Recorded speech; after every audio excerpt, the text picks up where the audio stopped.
website. All the resources discussed today will also be accessible in the Community of Practice following the meeting.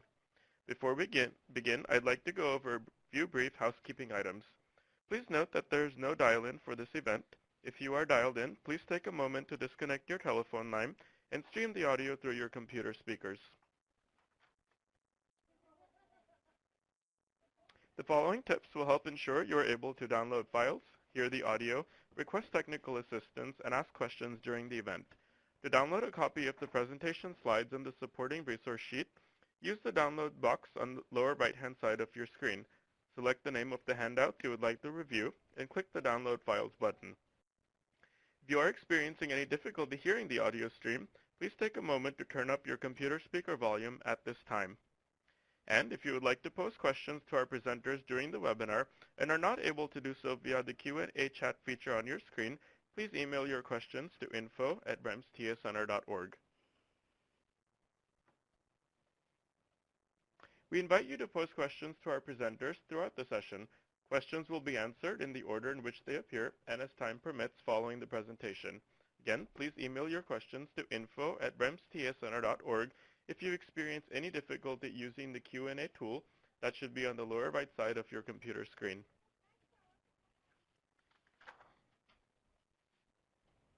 I'd now like to take a moment to introduce our presenters, Ms. Emma Poon of the Federal Emergency Management Agency, Ms. Felicia McGee of the Texas School Safety Center, and Dr. Thomas Gambino of the New Jersey Department of Education. Also joining us today are Mr. Ahmed Negron-Perez and Dr. Amy Banks of the U.S. Department of Education. Finally, Ms. Erica Hill of the REMS TA Center will be moderating the Q&A chat and providing technical assistance during the event. Let's now take a moment to review the goals for today. During the event, we will learn how to develop a COOP Annex and the connection to the six-step planning process put forth in the Guide for Developing High-Quality School Emergency Operations Plans. Then we will hear insight from our federal and state-level practitioners on resources, information, and processes used to develop a COOP plan.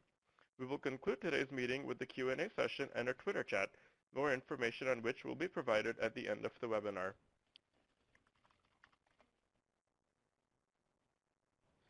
And here's a very brief look at the agenda for today, so let's get started.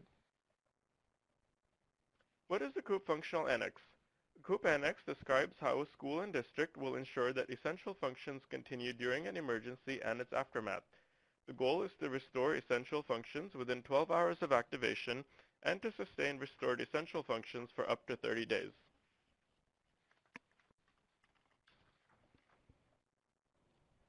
So what are essential and non-essential functions? Essential functions are those organizational functions and activities that must continue under any and all circumstances, including when school is closed. Non-essential functions are those services and activities that could cease in an emergency situation. And here are the 9 elements of a COOP Annex, which include defining essential functions, establishing communications plans, and creating a plan for reconstitution. Let's examine the connection to the six-step planning process.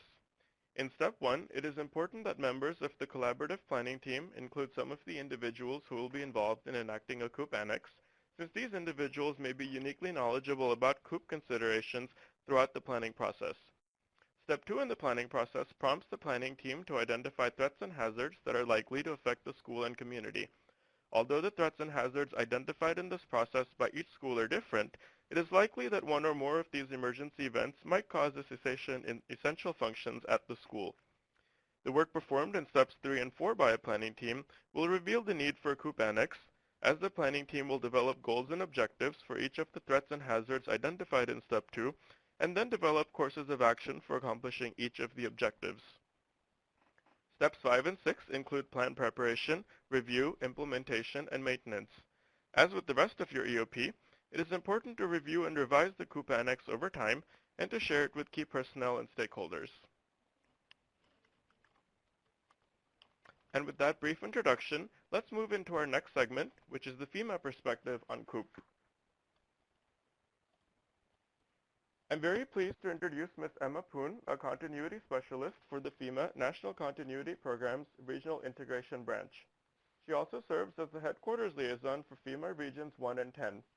In this position, she works with multiple federal departments and agencies, regions, states, and local jurisdictions to develop their continuity capabilities. Prior to her arrival at FEMA, Emma worked in the Department of Homeland Security's Office of Operations Coordination and Planning as a test, training, and exercise analyst in the Continuity Division. She holds a Master of Arts degree from American Military University in National Security Studies with a concentration in Terrorism Studies. She's also a Level 2 Master Continuity Practitioner as well as a Master Exercise Practitioner. Emma? Hi, thank you. So today I'm going to talk to you a little bit about the FEMA perspective on COOP and things to think about in relation to continuity and schools. So usually when I kick this off, the overview of COOP, for me, I like giving this one analogy. Your thumb. Your right thumb has an essential function. It does all these different things. You can open jars with it, open doors with it, but it gives that thumbs up. You can do that gesture. If something were to say happen to your right thumb, you have an alternate thumb, your left thumb. It mirrors the exact same functionality. So that's how we consider COOP. You have your alternate, it mirrors you, it's the same command and control. And if something were to say happen to both your thumbs or to you as a person, the command and control aspect, that's what devolution is. Somebody somewhere else, can yell out to my neighbor, hey, can you give me a thumbs up? Same function, different person, different environment, but still doing the same thing. And for reconstitution, if my thumbs were magically repaired and fixed and I'm back up and running, I get my functionality back and I can give the thumbs up on my own. So that's like the broad generic overview of what I consider, COOP and how we like to think about it. It's all about the functionality. So when we talk about that, that means we have to be able to anticipate threats, adapt to any changes, and ultimately the point is to increase the performance, our ability to do what we have to do and do it well. And then from there, figure out what exactly we need to have to do those things. And then communicate that, not only with each other, but with our stakeholders and, reporting up so that people know what we're doing. And in today's day and age, we have social media, reporting that information out to the public because we have to have control over the messaging. Otherwise, it becomes, you lose control of the messaging that you're giving out. So when you're doing your COOP planning, you're really trying to, like we said before, looking at the essential functions. What do you have to do, even if the school's not open? What are the facilities that you need to get this done? What's the equipment? What are the records? What are the personnel? And what assets do you have to have? And then look at ways to reduce or mitigate any disruptions to all those things, not only the functions, but the physical things you need. And then ultimately, the goal is to minimize loss of life and property damage and be able to come back from whatever disaster you're encountering. So the theory is communities will maintain that high level of readiness. From us, from a federal perspective, it means a lot more different things than from the local school perspective. But that level of readiness and preparedness is still very similar concepts. You have to be able to, instantly implement your plans. Know you have a plan to get up and go, whether it's a fire drill or whatever. Be operational within 12 hours or up to 30 days. You maximize those existing infrastructure that you do have because nobody has an infinite amount of resources to build new things and get new things. It's a matter of knowing what you do have currently and then making the best use of those things. And ultimately, this is what I always espouse because of my training and exercise background. You must coordinate planning and training exercises with your local community, especially the first responders, local emergency management, because in their plans, a lot of times they're planning things on their own, and if you're not participating or you're not involved in it, a lot of folks tend to use the schools and things like that as staging areas. And vice versa, you might expect certain things from them, and if you don't do that coordination process before the disaster, during and after is probably the least helpful time to be able to make that connection. So having that emergency plan gives you that benefit of being able to engage that whole community. Your students, your teachers, your parents, your staff, and again, the first responders and the community members. And by showing that as an example, being in the community, you're giving the families that are in your community the opportunity to kind of develop their own plans based on, well, if I know the school is doing this, how can I supplement that? clarifying those roles and responsibilities, and because, again, it keeps coming back down to being able to prevent injuries, save lives, and allow for a rapid return to normalcy, which is what reconstitution is for in terms of continuity language. And then providing an understanding of those hazards that the school faces to the entire community so that people feel prepared in case of whatever happens. So when we start looking about why COOP planning is important, it's that key component of incident management that really helps a small emergency from becoming a crisis. Schools must plan for those emergencies because your guys are ultimately responsible for ensuring the safety of your students and staff. Parents and communities become more confident knowing that their schools are prepared for an incident. And also state laws could require it depending on where you are, and it ultimately, again, expands to the whole community. You're making sure everybody feels good about if something does happen, are my kids going to be safe? Are my friends and family going to be safe? So when you start looking at community threats and disasters, there's a whole gamut of things that can happen. So natural, technological, human, biological. But if you really think of it in that regard, it's a huge, huge scope. But if you start narrowing down the things that are most likely to impact your community and your school, it becomes slightly less of a bite. You should probably conduct research and analyze the different hazards related to your school and community. You're looking at existing plans, especially those from your local emergency managers, the local emergency operations plans, what your first responders are looking at, internet research, local newspaper archives, historical society, experts such as your building code inspectors. They know, where the vulnerabilities are. Emergency management, again, fire, law, public works, planning, zoning commissioners, realtors kind of know, what hazards are common in that particular area, especially if it's flooding or other risks that are involved in that particular area, and you figure out what in their neighborhood, what in the community is most likely to be affected by a potential disaster. And then once you figure out what those things are, you can start identifying what are the ones that really merit special attention. Something that could potentially be worse or something that could potentially affect you in a manner that, a normal emergency would not. So once you figure that out, knowing what your natural, technological, or human caused or biological, that those 4 categories that we always throw out there, you try to figure out what is most likely to impact your school and your neighborhood and your community. So if you look on the screen, this is a hazard network. You can kind of, it's a little small, but ultimately what you're looking at is one thing can trickle down to a lot of different effects. And usually it's not the big thing that affects us, in this case an IED attack, but it trickles down to the things that do affect the day-to-day. You have, first responder activity, you have road closures, traffic congestion. So even if it doesn't happen in your neighborhood, it could affect the people that, need to get to and from your area. So in that regard, if you look at your different hazards, you figure out what are the ones that are most probable, the magnitude of it, if there's going to be warning and the duration, or sometimes in a different regard, FEMA also looks at the 3 categories of probability, time, and consequences. How likely is this to happen? How quickly will it happen? Will there be warning? The consequences, how big is it going to be, the magnitude of it? Is there going to be long-lasting effects, so the duration of it?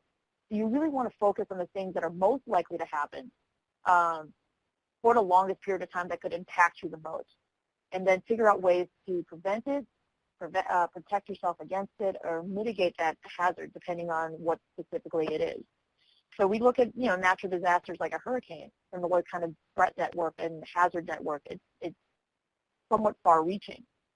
So having a plan kind of helps you be prepared so that you can reduce that fear and anxiety about the potential loss of life and property that could accompany these incidents if you have already thought about it and you already have plans for it, because preparedness really needs to happen not just at the school level, but also in the local community with the, the students, the parents, and everybody involved. So integrating that with the community, integrating your school plan with what the community plan is, can help. Through planning and exercising. As you're running your plan, bring in your first responders, bring in your emergency managers, bring in your neighborhood, groups and whatever, and communicate with them. Local churches, local, other organizations, the park district, like everything. Everybody should be involved in this because if it affects one area, affects the school, or affects the neighborhood, it could affect a lot more within the community. And that coordination kind of helps you be able to know beforehand what kind of assistance that you can receive and you can expect from first responders. And then know what your school's role is in the overall community planning process. If your school is going to be used for shelter, if it's going to be a staging area or some form of distribution point for emergency food and supplies. Those are all things that should be considered when you are doing your planning processes, how your plan fits in the greater overall plan. But, again, it doesn't have to be a huge disaster that involves like shelters and emergency food distribution and evacuations and things like that. A simple thing such as a burst pipe, it could affect your school. And all those same trickle-down effects are still going to be there, affecting your people, your functions, and your ability to do what you need to do, your assets and resources. So in that case, taking steps to make sure your staff is taking care of their families, their friends and families in their neighborhood as well, and then focusing on what the needs of the school population are when the incident occurs. Because the incident doesn't even necessarily have to happen at the school. The school could be fine, but it could be a matter of the people that have to get there. So in that case, there's a lot to think about when you think continuity. It's not just the school. It's thinking about the people and the assets and the resources that are there. And it also depends on what the laws are in your state, whether or not personnel at schools are required to maintain their presence in case of an emergency. So it really is a broad topic to consider and to think about. So this is what we try to do on a day-to-day basis. We have our plans and procedures. We test and exercise them, and then we evaluate it afterwards to figure out what went wrong. For me, as an exercise geek, I like breaking the plan. I love breaking the plan. I like finding the limits of the plan during the exercising phase. If you don't find something wrong in an exercise, your exercise is too easy because ultimately it's best to figure out what's wrong before an actual disaster. And then develop those corrective actions over time. Because you're really trying to protect your essential functions, your leadership, your staff, your facilities, and be able to communicate. And that's really what is continuity of operations, the ability to continue functioning no matter what. So here's our standard list of 10 elements of viable continuity capability that's already been mentioned before. So this is the part that kind of is a little bit more thoughtful in terms of what to think about post-incident. Like we have run through a gamut of all these potential things that could happen, but ultimately you're really looking at continuing academic, recovering that with physical recovery, business recovery, and then the ultimate emotional, psychological recovery of the people that are involved. And there's different strategies that we have thought about that could vary depending on what your capabilities are and what your neighborhood community requirements are. But for academic recovery, continuing instructions, thinking about mailing lessons to students, using telecommunications, television, radio, text, email, web portals, technology as an aspect of that. Tutors for homebound students, maybe rearranging syllabus or tests until facilities are available. But communicating with parents is crucial regarding changes of schedule, updating classroom locations, information in the school building, and keeping parents informed is critical to that support. If they know their kids are safe, they know their kids are getting educated, that's all that really matters to them. And then potentially reevaluating the curriculum and determining what topics can be delayed or discarded during an incident. Talk to the State Department of Education and see what flexibility they have for local school districts to adjust the schedule depending on, the level of impact on the school. And then physical recovery is similar to everything else. You're thinking about where do we go next? Where to relocate the classrooms? Where do we relocate the administrative operations? Think about the short term and long term. It could be a pipe burst, and it could be just a couple of weeks, or it could be, a flood that really decimates the area. It could be a hurricane or whatever. And then try to figure out from that part, where do we go? Like, who do we talk to? And having a decision-making process pre-established to find a new location. You know your standards for where you need to, like what you need, it makes finding a new location a lot easier in the long term. And then from that, if you do have to relocate, consider how transportation and food services will resume. think about how students will get to the school if an important road is damaged in the incident.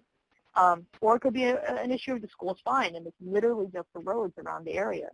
So it kind of is one of those things where you think, just the physical aspect of what you need to do to get from point A to point B. Then how to obtain your classroom equipment, your books and materials, if you do have to move, whether to a new place, a temporary place, or a permanent place. And then how to restore the building after the disaster. And then if you're looking at business recovery, you think about who's making the decision to close schools or to send students and staff to an alternate location. And how are you going to communicate that with the parents and with the community? And then if you need to have contracts for, to rebuild, the period after a disaster is not the best time to try to look for contracts. Talk to people beforehand, have those in place in case of an incident before, rather than after. Registering students that could potentially have to go to school out of district or alternative schools. Kids may be missing immunization records, proof of residency, the incident affecting the entire community. The students could have none of that information. And how do we make sure that that is not that much of a hindrance to continuing the education? A place to keep, records, storing them in somewhere else, duplicate your records, storing backup copies, backup servers. It could be in a neighboring community. It could be talking to different folks to see where the best place to do that would be. And then a line of succession for who's responsible for making these decisions and continuing those functions for school districts. If one person's not available, who's their backup? But then, while the infrastructure is the most, visible thing, a lot of times we do, in terms of planning, forget about the psychological and emotional aspect of it. In the case of the Navy Yard active shooter incident, a lot of folks opted not to go back to the same office to work. And you have to consider that when you're doing your planning. How do you get new teachers? How do you get new staff? And what the impact of it would be on the students, because it's a disruption of regular school functions. There is, psychological impact to the students and the staff. And then you also have the media that's trying to get information. They're also, trying to interview parents, the students, school personnel. They're trying to get as much information as you, may or may not have. Schools should think ahead about guidelines on how to handle that media aspect and remind parents that they do have the right to privacy and are not obligated to talk to the media. And if you have a media liaison, that's even better. You can just direct everything to them. But school personnel can start facilitating that psychological healing by having the facts available about what happened, and then having that plan to fall back on.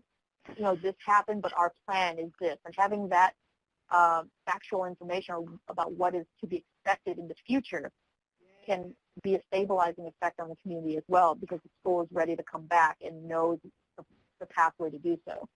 And then that helps with, any more sudden changes to the community as if this wasn't a big enough impact already. And then, providing that atmosphere where students and staff can voice their concerns and their fears and have questions answered.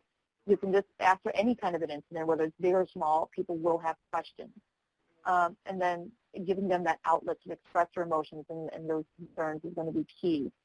And your school emergency operations plan, may already include a provision for crisis response teams to help that healing process.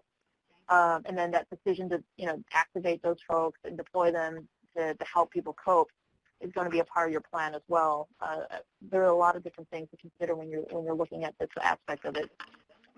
And then ultimately, we at FEMA, each of our regions have continuity managers that can assist you with doing training and exercises and putting you in touch with your local emergency managers and things like that to help put on exercises and workshops to help the community, prepare better for any kind of incident. We also have virtual training available. There is the Independent Study 362A, the Multi-Hazard Emergency Planning for Schools course. It's available online under the EMI Independent Study Program. We also do a webinar monthly to talk about different continuity topics. And ultimately, if you have any other additional questions, FEMA National Continuity Programs is that lead agency. So if you have any questions, feel free to check the website out. But if not,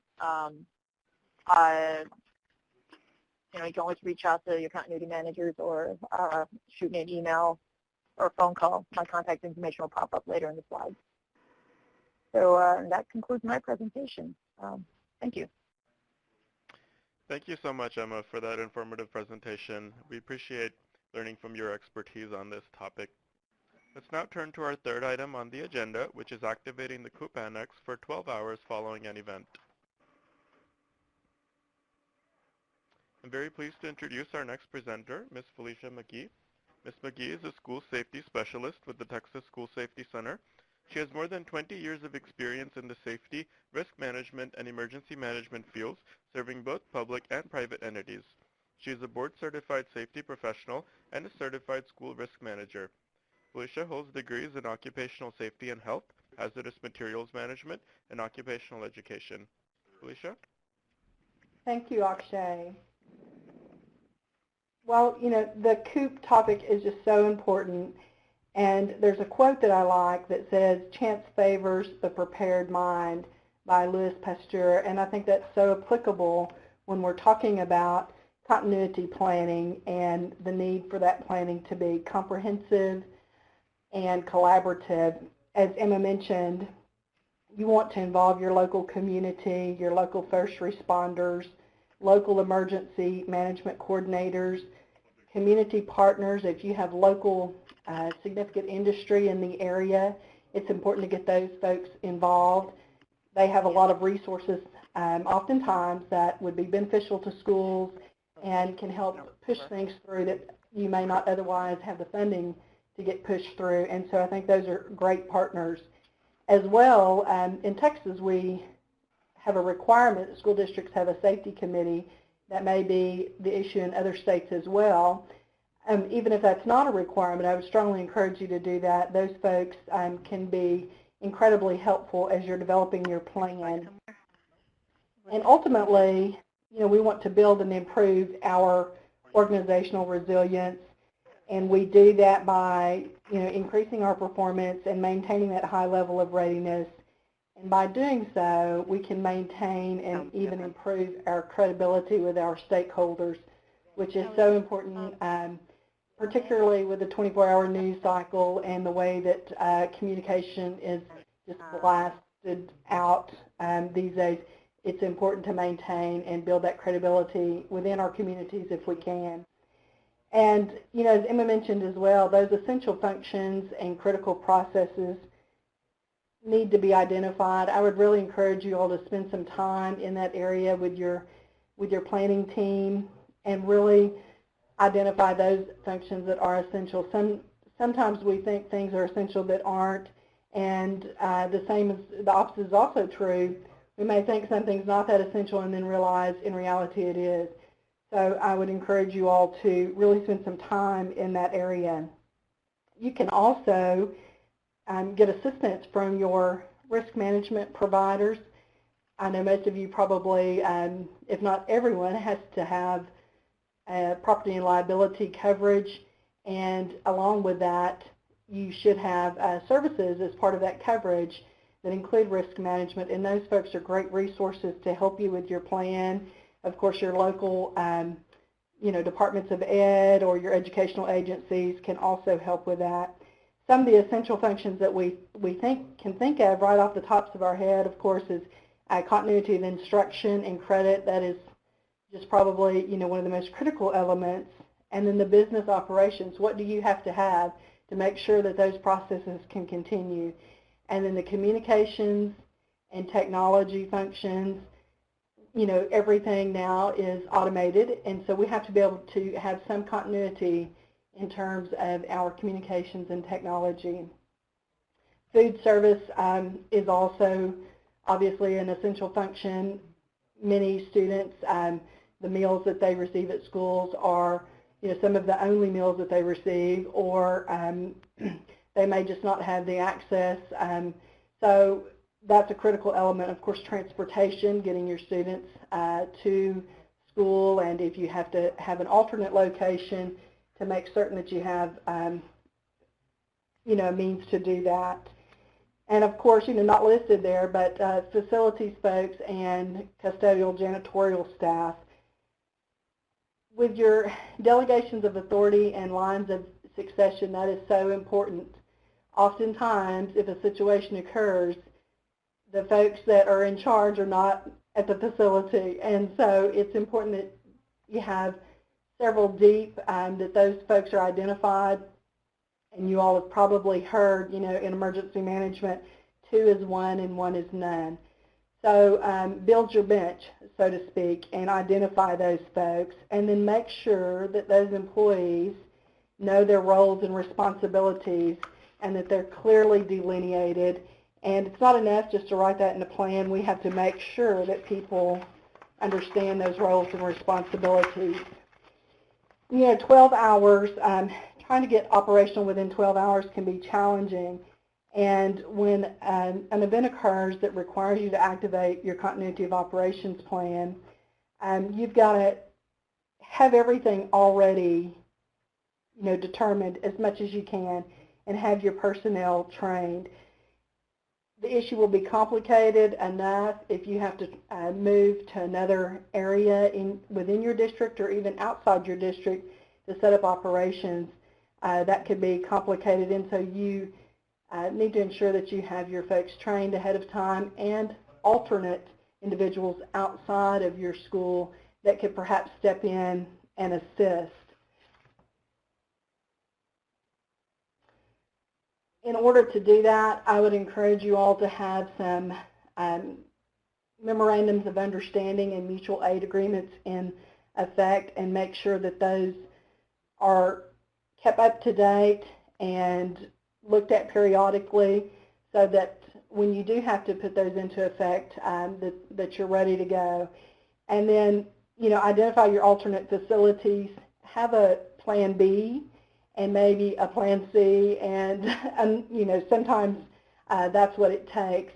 And then, as Emma mentioned, you want to have predetermined your methods for how will we continue to instruct students.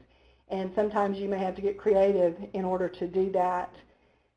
Also, of course, you want to have your procedures outlined for people to follow. So let's say, for example, that your staff is not able to get to the site, but there are other people that you can assign duties to, say, for instance, volunteers that have showed up. This is where it's really interesting if you can have some standard operating procedures outlined ahead of time and tasks delineated so that those can be handed off to someone to take care of some of the smaller tasks that need to be done. And then, service providers. If the event has affected your immediate area, you may need to have service providers such as, debris management folks, restoration, property restoration folks, transportation providers. You may need those regionally as well as locally. In one instance I've seen in the past, the fuel providers in the local area could not get to the scene, and we had to call out for regional providers. And so, we need to try to look at those things ahead of time. Also, we've talked about the delegations of authority. That's so important.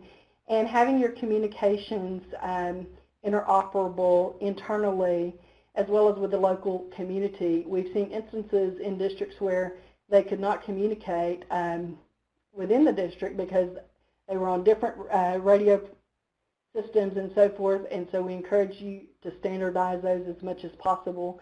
And then, in some communities they have councils of governments that can help with some of those expenses involved and so forth, and with standardization of those radio systems and communications. And so I think that's a pretty, critical piece. And of course, you want to have multiple means of communicating as well. Also, we want to make sure that we have, when an event occurs, we have response teams that can perform specific functions. And, an example of some of those teams would be an administrative team, communication team, particularly people that are trained in public information, dealing with the media. You may need a first aid team, a food service team, transportation group, certainly information technology team, a facilities group, and you'll likely need a volunteer coordinator or a team of people to coordinate those folks. Anytime there's a major event, typically people will turn out and someone needs to manage those folks, and if they're useful, assign them tasks to do. And again, your safety committee. One of the things that we also encourage people to do when they're doing their planning is to do a skills assessment and identify who on your team or who in your local community could provide assistance, particularly those people that have had former military experience or volunteer firefighter experience. Those types of people are very skilled in logistics and can just really bring a lot to the table. Vital records, we've talked about that. That's a key consideration. If you have an event that requires you to implement your continuity of operations plans, you'll have to have a means and a method to access your vital records for your students, your business records, so that you can get your staff paid and so forth. And so we would encourage you to consider how you'll manage that in the event that you don't have access to your normal processes and systems. And then, of course, staff management. Maybe consider a staff check-in protocol where staff knows where to go to check in, a cloud-based system. If the electricity is down in the local area, a cloud-based system could help with that. The benefit of that is you can quickly determine who is available, who may be unaffected, so forth. And something along that same line is we've seen a few instances where districts were utilizing VoIP systems, voice over IP, and when the electricity went down, they did not have any communications. So we're encouraging people to go ahead and consider some alternative methods as well to that. And then make sure that your procurement procedures are in place to get emergency resources. And, as Emma mentioned, you need those contracts pre-existing. You may need credit cards that have, set spending limits on them so that people can get what they need to, respond to the situation.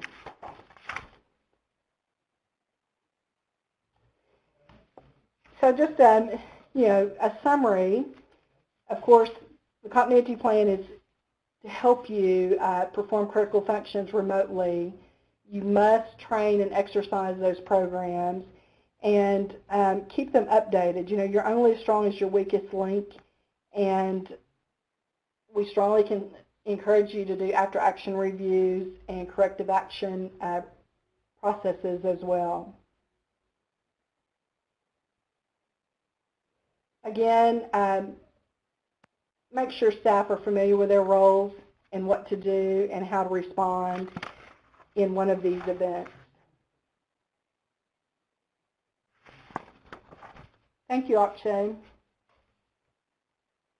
Thank you so much, Felicia. We appreciate you joining us today to share your perspective and also information from the state of Texas. Thank you. Let's now turn to the fourth item on our agenda, activating the COOP Annex for 30 days following an event.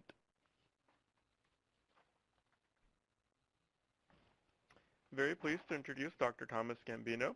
Dr. Gambino joined the New Jersey Department of Education in 2000. His experiences with the NJDOE include working on various initiatives such as ABBIT, collaborative assessment and planning for achievement, and professional development for educational leaders. In February of 2012, Dr. Gambino was chosen for a temporary assignment to the New Jersey Department of Community Affairs to assist in recovery efforts from Superstorm Sandy as a direct housing supervisor working directly with displaced survivors of the storm. Dr. Gambino holds a doctorate degree in educational leadership and a master's degree in public administration. Tom?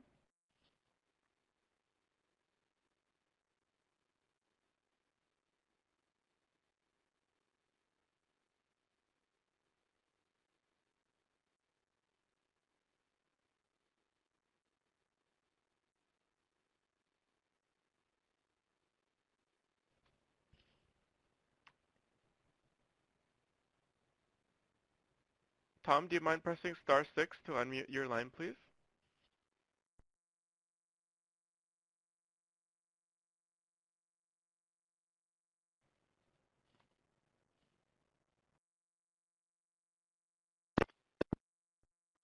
Hello? We can hear you now. Thank you.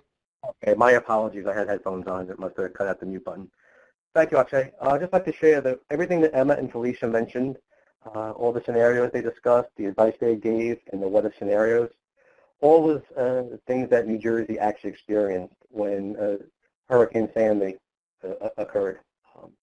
Superstorm Sandy hit New Jersey on October 29th in 2012. It was a devastating storm. It was something that the New Jersey school districts were not really prepared for. As everyone may recall, in 2012, it was a hurricane that occurred in the Atlantic. It was the second coastal hurricane in U.S. history.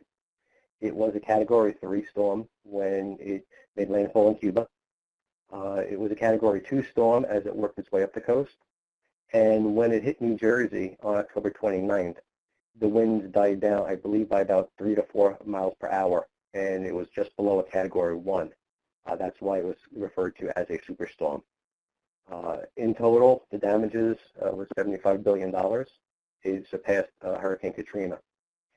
As a result of Superstorm Sandy, Hurricane Sandy, there were 233 people who were killed. And in New Jersey, 59 people perished from the storm.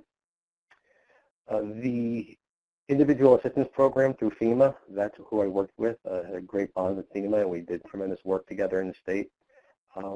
Before the storm hit, about 2 to 3 days before the storm hit New Jersey, the local Office of Emergency Management contacted school superintendents and said, we're going to be using your school for a shelter. About 25 schools, colleges, and universities, and a conference center in New Jersey were set up as temporary shelters. Just so everybody understands the magnitude and the severity of the storm, there were 5,546 families that were displaced, and they occupied TSAs, which was Sandy's Transitional Sheltering Assistance. These people occupied any hotel in the state of New Jersey that actually had room for them. FEMA picked up a part of that cost, and the state of New Jersey picked up the other part of that cost for the hotel. That ended in April 2013. So people spent a long time in hotels.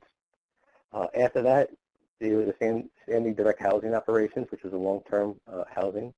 We had 122 units set up, temporary housing units set up in a military fort that was closed, known as Fort Monmouth. That opened up, and the units were refurbished, and the displaced residents moved in there. Also, we had 85 families living in the manufactured housing units, and they were located in our temporary trailer parks throughout the state of New Jersey. The big challenge was, how do we get people back in their homes? Especially, how do we educate the children? Just to share everyone how bad the storm was, the picture on the left, that's a bay. It's a real small bay, and right not too far in the horizon would be the Verrazano Bridge. If it was a clear day, you'd be able to see it. On the right is a picture of a house in Union Beach. That picture is actually made the cover of the Time magazine. The house was actually cut in half as a result of the superstorm. The devastating damage was something New Jersey never saw before. It was something they weren't ready for. It was something that we hope we never ever see before, and it was something that took us by surprise. By these pictures you can see on the top left, we have the roller coaster of Seaside Heights, New Jersey. The roller coaster ended up in the ocean. The pier was gone. There were many parts of New Jersey where the bay actually met the ocean and washed the houses out along the way. This was a bridge down in almost where the eye of the storm hit, down in Mantoloking, New Jersey.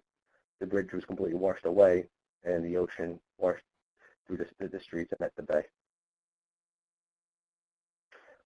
I'd like to emphasize and highlight some of the experiences that Union Beach School District faced. Union Beach School District is located on the bayside, kind of where that, near the house where that, a picture of the house was taken where the house was cut in half.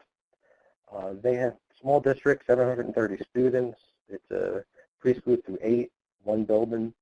25% of the employees live in the district of Union Beach, so it's a small little community.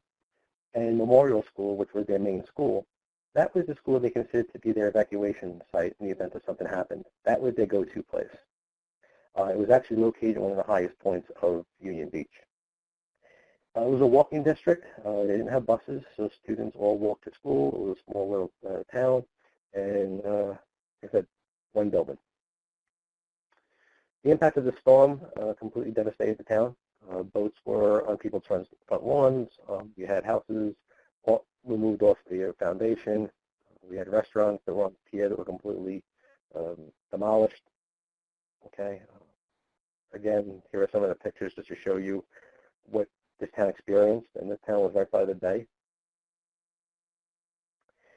The memorial school, which was considered to be the high point, the evacuation point, the superintendent, Brian Walsh, received a phone call from the building maintenance supervisor after the storm and said, I am in the auditorium right now and I have water up to my knees.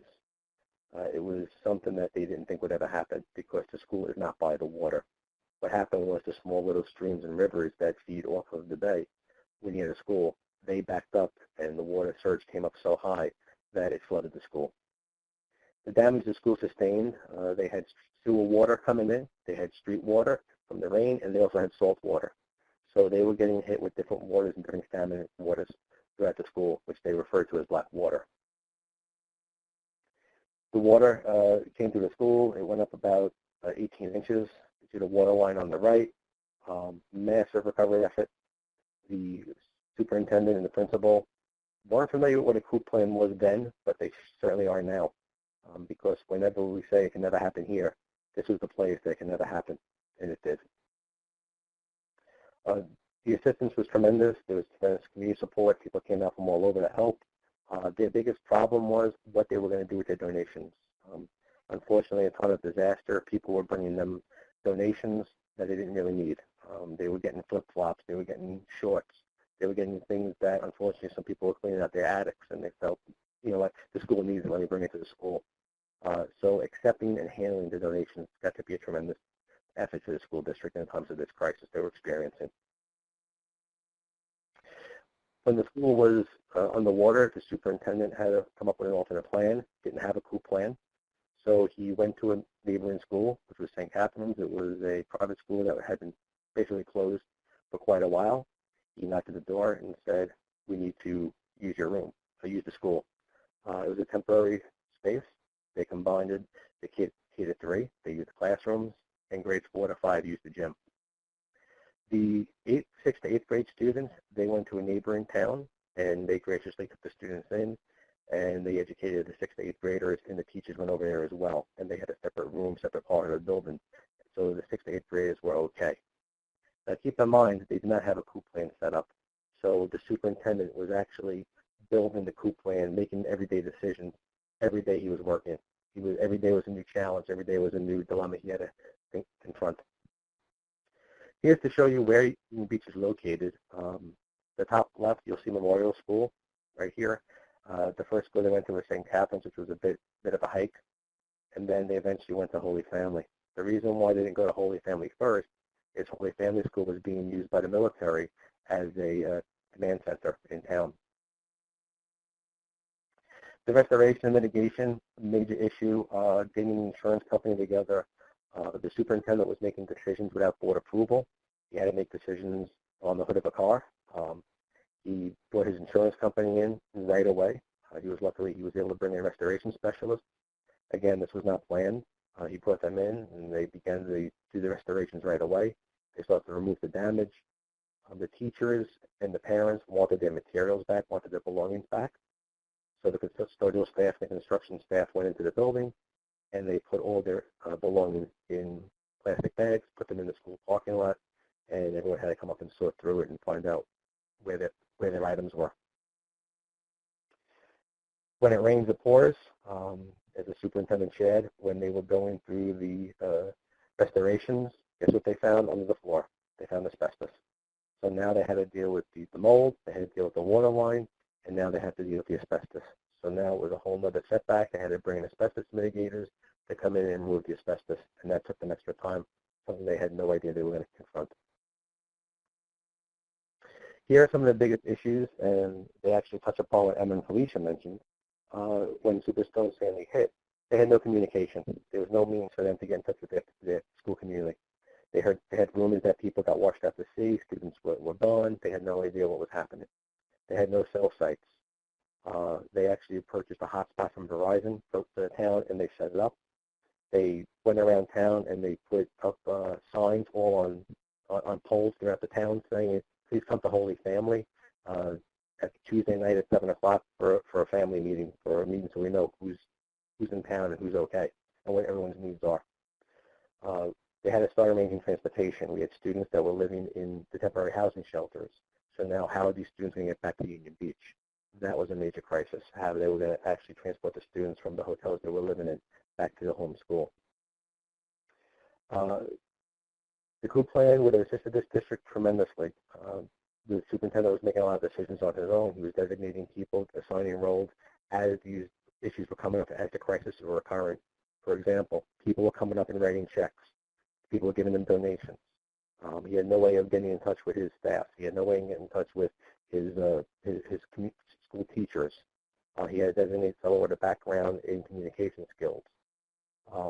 They had to do a vulnerability assessment to find out how bad the building is. What is it going to take to put this back together, and what they're going to actually do to start their planning to bring them back to school. That was his challenge, to bring everybody back into the school before the school year has ended. One main thing he said, as the lessons learned, have the emergency contacts ready. Have everyone understand if their crisis happens, how are we going to be in touch with each other. The computers, he lost tremendous amounts of computers because the computers were left on the floor. And when the flood came in, the computers all got wet, and he lost his data. Now he encourages a cloud-based software system. Also, secure agreements prior with local school districts. They can school, they can use. This way you don't have to go door and door, knock on doors, and ask, can I use your space? Also, you have to work closely with municipalities and OEM. Have them part of the food plan training. Have them at the table with you. Understand what challenges we're going to face and how we're going to address them if a challenge should happen. So if, again, as Emma and Felicia said, have a COOP plan. It's important to have it. Right now, New Jersey principals and superintendents are building COOP plans through the assistance of our office. The New Jersey Department of Education's Office of COOP Annex Emergency Planning is working with principals and superintendents throughout the state to help them devise COOP plans. We're doing this in partnership with FEMA. We're doing this in partnership with our local county Office of Emergency Management, and we're also doing it in partnership with the New Jersey State Police Office of Emergency Management. So the three entities together are coming together to help the principals and superintendents understand the importance of a COOP plan and also to build a COOP plan to prevent the issues and the disasters that New Jersey's principals face as a result of Superstorm Sandy. Thank you, everyone, so much. Thank you, Tom, for your presentation. We appreciated hearing more about your efforts in the state of New Jersey and learning from your expertise on this topic. At this time, we'd like to invite everyone to pose questions to our presenters. As a reminder, please remember to pose your questions using the Q&A tool on the lower right side of your screen.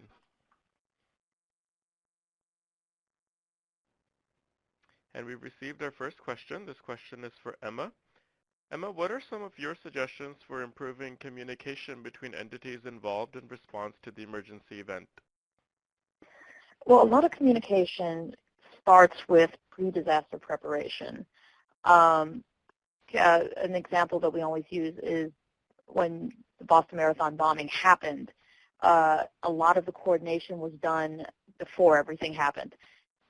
All the different agencies, all the different organizations within the city had done exercises. They, in fact, had talked through almost the exact scenario that they encountered, the hospitals, the responders, the event organizers, and they knew each other. So when an actual event did happen, all those contacts that had already been made, everybody was able to coordinate well and be in contact with each other with minimal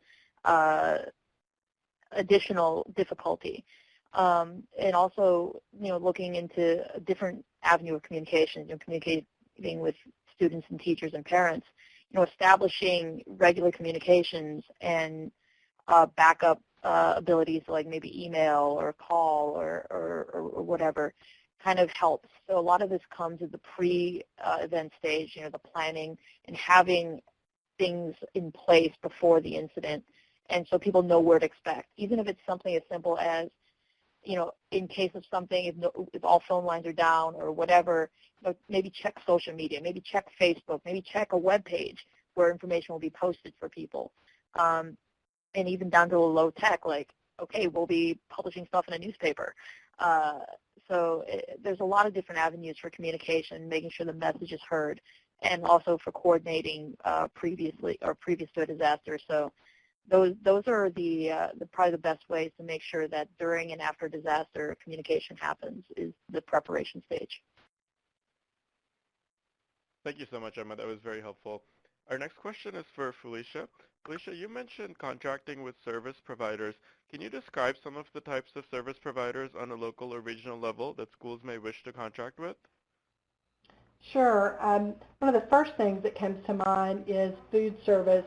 It may be necessary to get a food service company, even a hospitality organization, to come in from the outside to be able to provide continuation of meals for students, particularly those that are on free and reduced lunches. So that may be a provider you want to look at.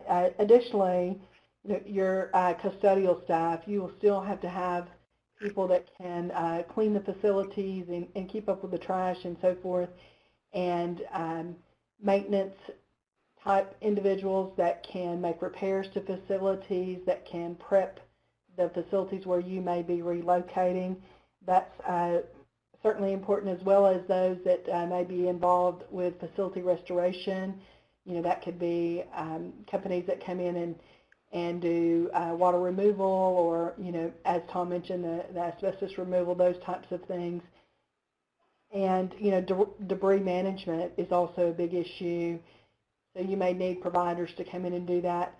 And, in reality, you may need a logistics company that can help you organize all of those things, as well as someone that can provide fuel. In the instance when we've had hurricanes in South Texas, they've had trouble receiving fuel, and so they've had to get fuel as far away as West Texas, which could be 400 to 600 miles away. So having some of those things in place ahead of time is certainly beneficial. Thank you so much. That was very helpful. We have time for one more question. This one is for Tom. Tom, you mentioned testing and training. Can you tell us more about current strategies for testing and training on continuity plans? Sure. Tabletops. Once we envision all our schools that actually have a plan and they have their continuity plan, we're going to encourage that we do regional tabletop activities with the county, where we could bring the school district together with the county representatives and the New Jersey State Police OEM and propose a situation to them and say, let's look at our COOP plan and see, can we address this hypothetical situation with the COOP plan, and where do we have to improve? What other partners do we have to bring in to address the deficiencies noted in developing the effective COOP plan? Great. Thank you so much.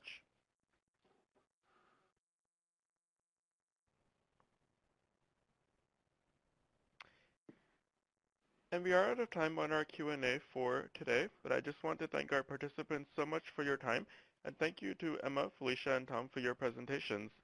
Our speakers have made their contact information available for those of you who may want to follow up with them individually. This information is now available on your screen. It is also included within the downloadable presentation available in the handouts box. As a reminder, today's presentation will be archived and available for access from the REMS TA Center website in approximately 7 to 10 business days.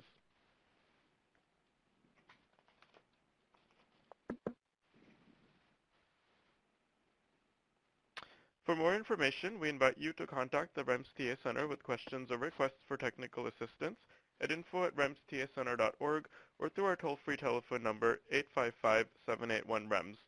We also encourage you to visit the TA Center website for additional information about our resources. Web links to the website, the Community of Practice, our online course on COOP, and our specialized training packages are available in the web links box on your screen. We will now host a Twitter chat where our presenters will continue answering questions and sharing information about continuity planning. To follow us on Twitter, search for @REMSTACenter or #PreparingForContinuity. Thank you all for your time today. We look forward to connecting with you on Twitter. This concludes our webinar. Have a wonderful weekend.